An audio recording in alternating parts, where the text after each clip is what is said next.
I extracted the text from pages 18 to 19 of the Ian Gillan interview. The OCR is reasonably clear, but because the original magazine uses a stylized layout and some text is printed over the photo, there are a few minor OCR imperfections. Ian Gillan interview, pages 18 to 19. EX Deep Purple vocalist Ian Gillan has had his fair share of trials and tribulations. However, the talented singer is, if nothing else, a resilient, strong-minded character. Now he's back in the frame once again with an impressive new band and a convincing new album. Lyn Guy met up with him over a bottle of chilled wine to discover how he's put the nuts and bolts of his career firmly back in place.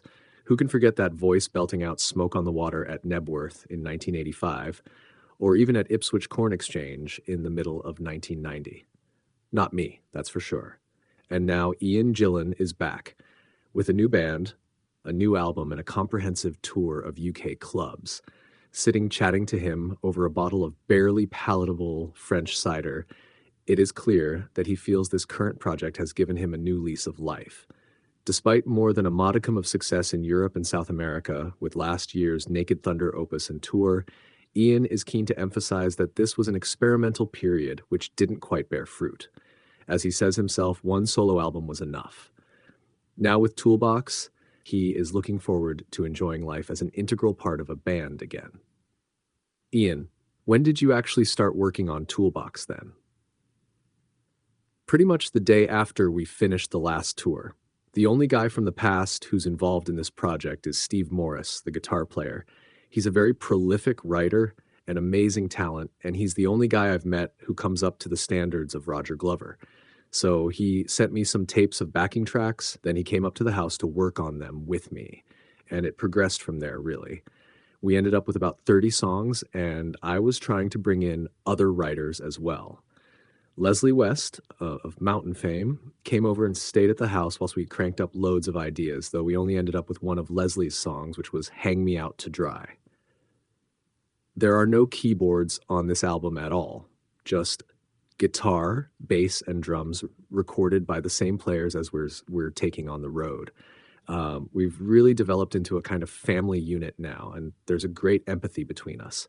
We got quite excited about the idea of no keyboards, though I was terrified the first day we played together because with just 3 guys behind me, I felt I was going to have to fill a lot of holes.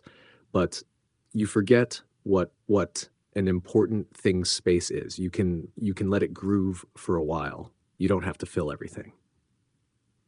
Why did you choose Chris Sangers as producer? He was on a list. We were looking for a producer, and I wanted somebody who was totally committed to rock music. I looked at his CV, and it had a very long list of major names on it. Plus, I listened to some of his work, and it was fabulous. When he came out to the house, we got on like a house on fire. He's quite unique as a producer, and he's become a really good friend. He has a very perceptive and clear-minded idea of what you should end up with, and he's not happy to just accept something that's good. It's got to actually make a mark. So if it's a guitar line or something that's a significant fill on a record, he wants it to have character and distinction. I like that because he goes for the bits that I look for in a record. Chris is a guitar man, so he was of great benefit to Steve, who's really focused his style on this album. If you compared his playing on this album to the last one, you'd think it was a different person. Chris also recommended Leonard Hayes, ex-Y&T and now Gillan drummer, who eventually suggested a bass player from his hometown of San Francisco, and he, one Brett Bloomfield, has turned out to be just sensational. Toolbox is a much tougher and rockier album than Naked Thunder was. Have you fully progressed in the way you wanted to? Well, there's more screaming on this album than I've done in 30 years. Purely on a technical level, I'm happy to play the vocal performance on this album against anything I've ever done in my life. So the answer to your question is yes. I'm very pleased with this album. It's very natural to me and it's focused. People can take it or leave it. It's not the sort of album that tries to please everyone. And I don't think you can confuse it with anyone else's music. It has an identity and it's Gillan. What I'd like to see is carry on with this band and develop that identity. To delve deeper into some of the individual songs, what is Dancing Nylon Shirt Parts 1 and 2 about? Well, Some songs are about real things, real events, real experiences, real attitudes, and some songs are things that come out of your memory or are images. Dancing Nylon Shirt is one of those. There are a few things attached to the song dealing with the frustrations of life, but the actual dancing nylon shirt bit came from the chant in the second part. It's a poem that I wrote, 8 years ago that I'd pinned up on the wall in my studio. There was an advert on ITV in the early days for a shirt you didn't need to iron. The image used was a washing line of shirts where the shirt tails were like legs, and they were actually dancing. I've remembered that image since I was a kid. Are there any other tracks that have specific meanings or stories behind them? Yes, though you're not going to be able to print this. The title Toolbox has been around for a long time. Suffice it to say, the song was inspired by an incident at Kingsway Recording Studios involving some girl, a box full of tools, and my girlfriend interrupting my band, playing games with the tools and this woman. Use your imagination, dear readers, because the story is unprintable. Pictures of Hell is a combination of two things. Last year, I did some work on the Live Aid for Armenia, and whilst we were doing some shows in the Soviet Union, I went to the earthquake region for a day. I got back just in time to go and change before going on stage, and I walked into the dressing room and started to speak about the things I'd seen, and I just collapsed in tears. It was so heartbreaking.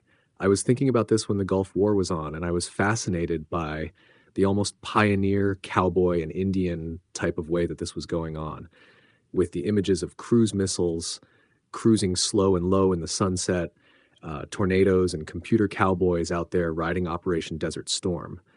There's an awful lot of imagery and fairly obvious connotations in the lyrics, but Pictures of Hell is a desperate reflection of the things that made me cry. It just goes to show, I think, that all the elements you see, you actually draw into your music. Now that you're fully in control of your own career, what's the most exciting aspect for you?